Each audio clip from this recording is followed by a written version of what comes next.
Dengan penuh hormat, saya ingin memperkenalkan kedua-dua tokoh pendebat kita malam ini. Di sebelah, di atas pentas itu, Yang Berhormat Datuk Ahmad Sabrici, Menteri Penerangan Malaysia. Di sebelah beliau ialah Datuk Seri Anwar Ibrahim, Penasihat Parti Keadilan Rakyat atau PKR. Saya mulakan debat agenda daily bertajuk hari ini bentuk kerajaan, esok turun harga minyak, dengan mempersilakan Datuk Seri Anwar untuk membuat opening statement selama 4 minit. Dipersilakan. Assalamualaikum warahmatullahi wabarakatuh dan salam sejahtera.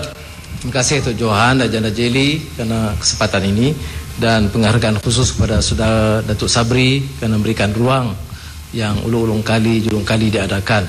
Saya menerima perlawanan ini dengan senang hati untuk membuka wacana yang bebas dan segar, walaupun pada peringkat awal saya memilih untuk berdebat dengan Perdana Menteri atau Timbalan. Tetapi saya terima baik, dan kerana saya nak guna kesempatan itu menjelaskan kalau kesempatan Pakatan Rakyat memerintah hari ini, esok insya-Allah minyak tetap turun.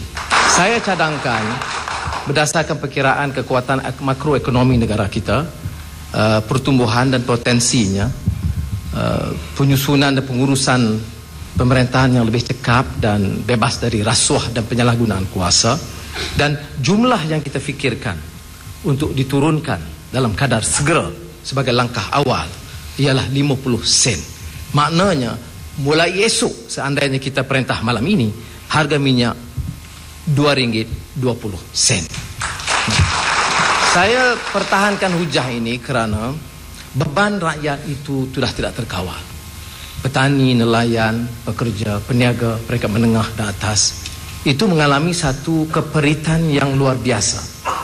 Ini jarang sekali berlaku dalam sejarah negara kita. Kenaikan mendadak yang cukup membebankan.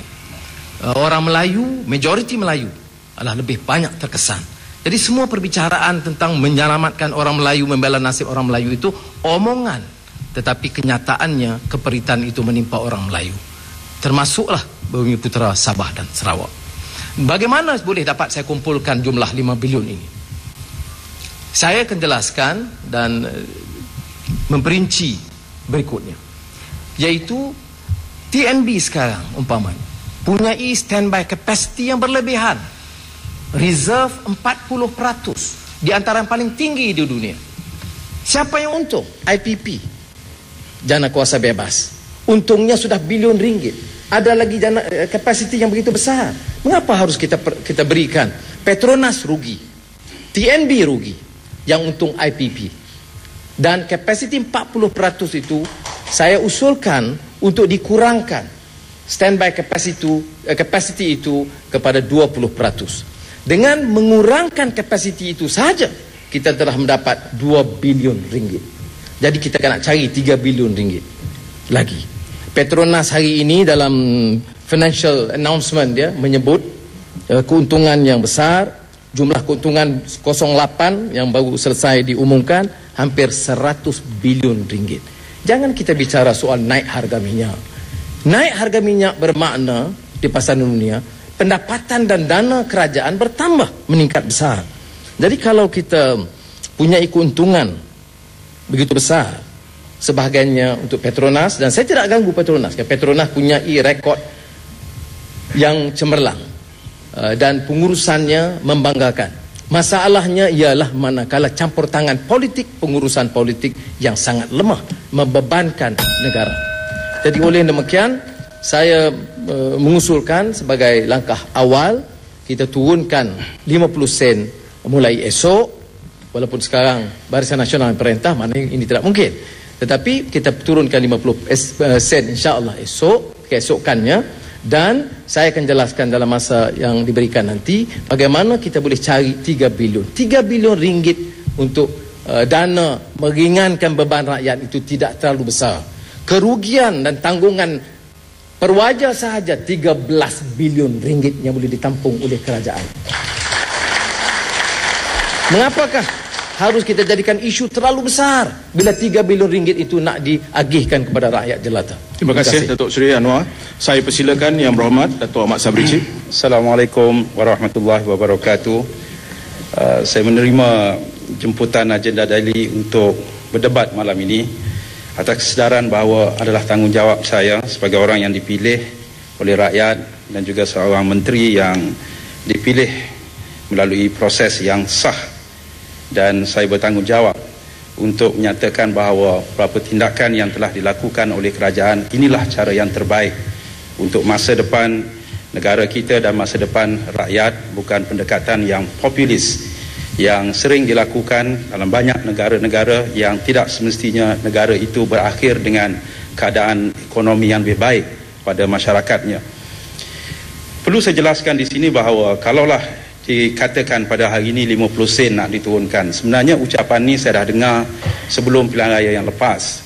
Erti bermakna dia mesti bercakap pada harga sebelum pilihan raya itu pada harga RM1.92.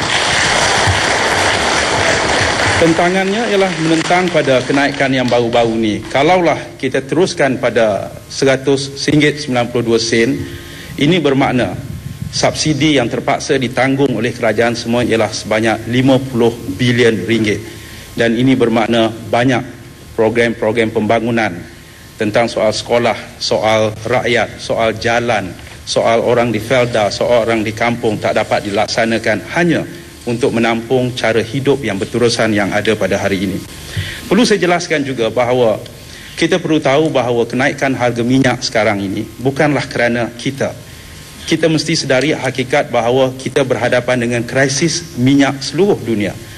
Harga minyak naik bukan kerajaan yang salah, tetapi ini adalah kerana keadaan kenaikan harga minyak dunia yang disebabkan perang di Iraq, kemungkinan serangan di Iran, tentang permintaan China dan India yang semakin besar dan beberapa faktor lain yang dirasakan seluruh dunia.